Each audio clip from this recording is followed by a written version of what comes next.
Hello दोस्तों, आज हम बात करेंगे एसएसडी के बारे में। मैं आपको एसएसडी के बारे में पूरी जानकारी दूंगा, जैसे कि ये क्या होती है, क्या काम करती है, इसे किसने बनाया, कब बनाया, इसके फायदे नुकसान क्या हैं। तो चलिए शुरू करते हैं।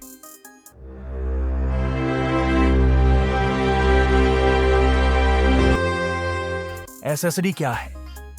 एसएसडी का फुल फॉर्म है सॉलिड स्टेट ड्राइव। ये एक तरह का डेटा स्टोरेज डिवाइस है जो कंप्यूटर में डेटा को स्टोर करने के लिए फ्लैश मेमोरी का इस्तेमाल करता है। पुराने हार्ड डिस्क ड्राइव एचडीडी के मुकाबले एसएसडी में कोई घूमने वाला पार्ट नहीं होता, इसलिए ये बहुत तेज होती है। तो एसएसडी क्या काम करती है? एसएसडी डेटा को इलेक्ट्रॉनिक तरीके से स्टोर करती है, जैसे कि आपके फोन की मेमोरी में होता है। इसमें एनएनडी फ्लैश मेमोरी चिप्स होते हैं, जिनमें डेटा 0 और 1 के रूप में स्टोर होता है। जब कंप्यूटर को किसी डेटा की जरूरत होती है तो एसएसडी तुरंत उस डेटा को एक्सेस कर लेती है, क्योंकि इसमें कोई मैकेनिकल मूवमेंट नहीं होता। और इसे किसने और कब बनाया? एसएसडी का इतिहास थोड़ा जटिल है।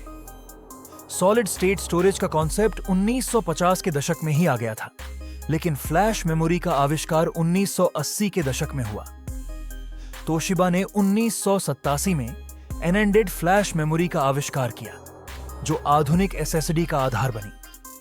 1990 के दशक में कुछ शुरुआती एसएसडी आए, लेकिन वे बहुत महंगे थे। 2000 के दशक में एसएसडी ज्यादा प्रचलित होने लगी और अब ये लगभग हर नए कंप्यूटर में इस्तेमाल होती हैं। एसडीडी का उपयोग कहां किया जाता है? एसएसडी का उपयोग मुख्य रूप से कंप्यूटर, लैपटॉप, टैबलेट और अन्य इलेक्ट्रॉनिक उपकरणों में डेटा स्टोर करने के लिए किया जाता है। इसका इस्तेमाल सर्वर, डेटा सेंटर और एम्बेडेड सिस्टम में भी होता है। इसको इस्तेमाल करने के फायदे क्या हैं? एसएसडी और एचडीडी के मुकाबले कई गुना ज्यादा तेज होती है।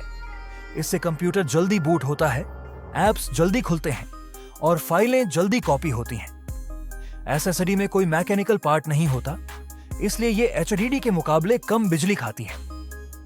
एसएसडी में कोई मूविंग पार्ट नहीं होता, इसलिए ये एचडीडी के मुकाबले झटकों और वाइब्रेशन से कम प्रभावित होती है। और एसएसडी बिल्कुल शांत होती है, जबकि एचडीडी में थोड़ा शोर होता है। और नुकसान: एचडीडी के मुकाबले एसएसडी की कीमत प्रति गीगाबाइट ज्यादा होती है, और अभी भी एचडीडी की तुलना में एसएसडी की स्टोरेज क्षमता उतनी ज्यादा नहीं होती, खासकर कम कीमत वाले मॉडल्स में। एसएसडी में फ्लैश मेमोरी की एक सीमित राइट साइकिल होती है, मतलब आप डेटा को एक निश्चित संख्या में ही लिख सकते हैं। हालांकि आम इस्तेमाल में यह समस्या नहीं आती। तो आइए जानते हैं एसडीडी कैसी दिखती है। एसएसडी आमतौर पर एक छोटे से रेक्टेंगुलर बॉक्स की तरह दिखती है, जिसमें कनेक्टर होते हैं। ये 2.5 इंच, M.2 या MSATA जैसे फॉर्म फैक्टर्स में आती हैं।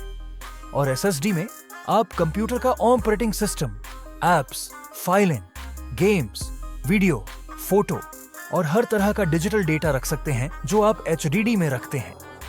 और एसएसडी के अंदर एनएनडी फ्लैश मेमोरी चिप्स होते हैं, जो डेटा को स्टोर करते हैं।